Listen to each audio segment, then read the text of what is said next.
Hey there, welcome to Area 51 Raceway. I am here with two prints, and what I have been doing is been experimenting with the slicer program for the Heygears machine only, and the slicer program is only proprietary to this printer that I'm using. The one thing I did discover when I was, making stuff, I saw this section that says label. So I pulled it up and it was very interesting. It was like, oh, you could actually, inscribe on this and whatever in font. An example of font is this right here where it says Haas. And this is Harry's truck that he calls Haas. So I figured I'd put the, name on it on each side like a race car driver. And then I discovered that you could add images. So you could emboss and then you can label. So this actually, this is actually embossing, and here's labeling because it's sunken in. So that's a label and the label there. And this is an embossing. So now you see I've got the Home Racing World emblem in there, which came out real good. I put a 34 from, grabbing a file, an image. And this right here says Smokey's Garage, best damn garage in town. I think it's what it says. I can't remember because it's small. And then I have a Home Racing World emblem in here as well. So this is kind of the features of this. And then on the back, it says Show Me Showdown. And you can see the number I have, 34, and then I can put it on the bumper. If I want to put it on the headlight, small enough, it'd do it. And this is the cool part about this printer. Now this is the PARP 10 resin that Heygears makes. Now I could use, it's pretty flexible. I hope it doesn't break on me right here. And pretty sturdy.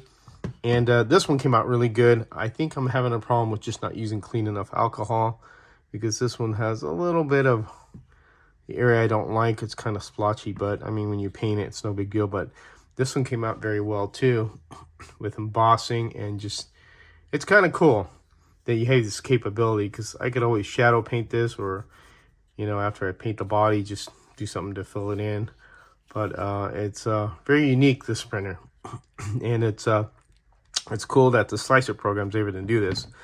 And again, this is something I've been experimented yesterday, and I have three of these, three together altogether printing. I have one soaking in some hot water to break the supports. This one got done yesterday morning or night actually, and I put this in the curing area and the drying area. When I left for work this morning, I got back, it was done. And it's a real cool looking truck, and this is the kind of race series that Harry was talking about. But it's really unique that you could do this kind of stuff. And that'll sand out, of course, once you paint it. But again, it's just the world of 3D resin printing. And I'll show you on the program real quick how I label these through there, and so you can see. So let's go over to the computer. All right, here's the program called Blueprint. This is Blueprint Studio. So this slicer is only for the Heygears Reflex RS and our Heygears Reflex type printers. This is the RS, the newer one. The older one's called just the Reflex.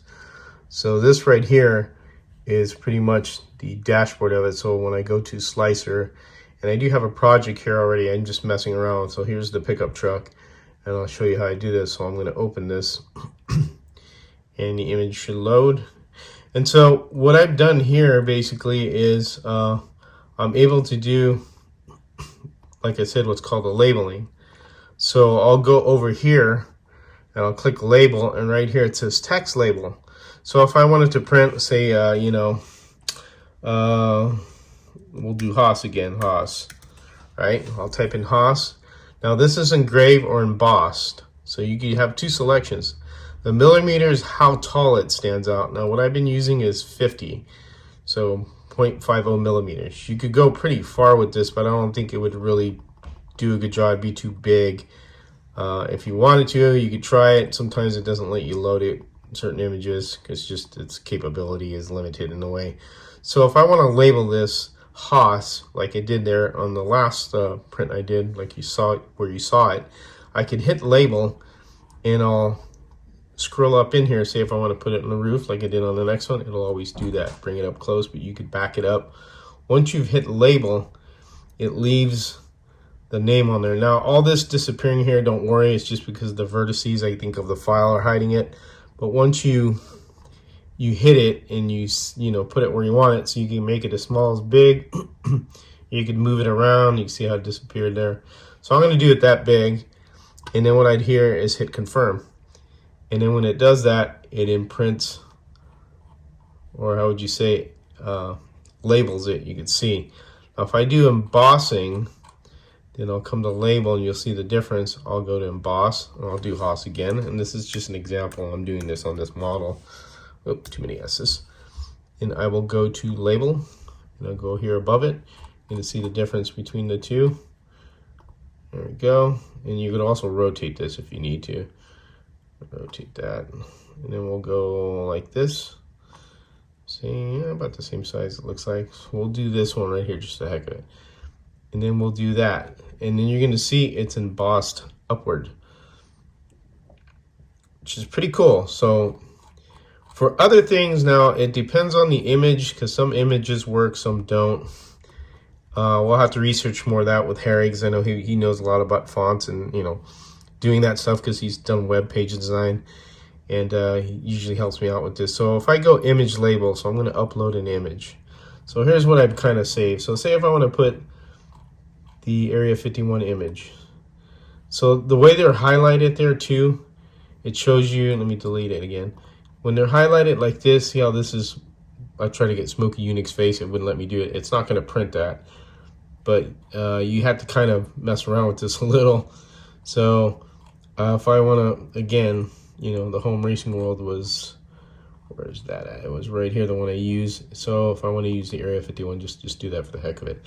So I'm going to put emboss, and I'm going to hit label. So it's 15.50 millimeters. So I'm going to, it always will do that and get it close, and you just got to do this first before you position it. You position it where you want to put your model itself right here, because once you put label, you cannot move this. And then what you'll do is we'll hit here, and there's the Area 51 image, and I'll make it bigger. I'll straighten it out. I can pull it right here from this square down. I can make it bigger. See, if I go too big, it goes too much over the bed. We don't want to do that. So if I'll do that, that black area is not going to come out. It's just gonna do the image, which is the alien head and the Area 51 emblem. So we're gonna hit confirm. Now see, there we go. That's a problem there. It's too much. So when it does that, it means it's too big. So, but again, no big deal. We'll make it smaller. All right, and we'll label again. We'll bring it up close again and reposition it as usual. And let's put it right here. So we'll make it humongous. We'll make it enough to where, come on, I got it locked. And we'll go like that. We'll get it that big right there. I think that's big enough. So I'll say we'll put it, let me get it a little bit straighter, just for purposes of showing it. So we'll do that. Yeah, we're still having a problem here.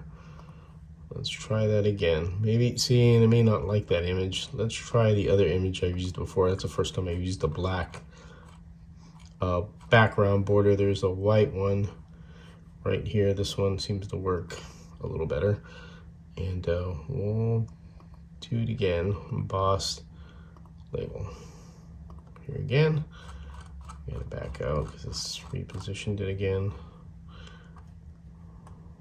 And we'll hit it right here.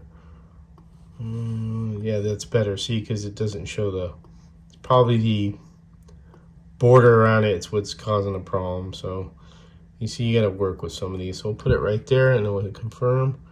And it's making a liar out of me now. It's not working the way it should. Let's try that again. Let's try engrave. Let's try emboss, but we'll go a little less. Maybe it doesn't like that it's so hot, tall. And like I said, sometimes you run into that problem. And right there. And we'll go more. Right there. And there we go. There it goes. Now it did it that time. There we go. We have the embossed. You can see how it's still sticking out. That's embossed Area 51. Now if we do label, what it'll do is it'll just engrave, excuse me, not emboss. We'll do it again, label it, we'll hit it here. So we'll do this small area here. Say we want to do a small one, a little bit bigger. I'm just going to do that. And we'll do that, and it'll do the opposite of embossing. And there you go. And it's labeled inward. Now, I think how deep you go is how well the details will be. And again, I'm still experimenting, but it's kind of nice because you could also put numbers, is what I've done as an experiment. I mean, if you didn't want to deal with decals, you could do this, and if you did want to deal with decals, I mean, you could do that. You don't, you could do it this way also if you have this program and stuff. So we'll label it with not the embossing, but the other one. So say I want to put the number here. Let me straighten it out. And this got a background, so it's not in by itself. So, but we'll do it anyway. And there you go. There's an 11, so it didn't affect it. Didn't leave the square in there. It looks like that's something here, though.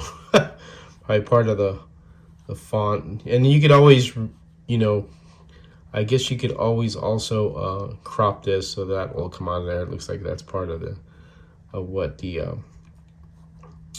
the image. But I mean, there you go. It's just different ways of doing things. It's kind of cool, and that's what I did with the other one. And pretty much that's how you do it. The program itself, I'm going to quit anyway because I don't want to save that. Update new version. New versions will update. Basically right here, what's really nice is that you can select your files and send it to the printer and then print from there. As you can see, I have all these ones. So that's pretty much it. I hope I didn't take too long explaining this, but if you're interested in the Heygears printer, I mean, you can get it. You'd have to use this slicer only. The machine is not cheap, but so far it's done a real good job. It's a very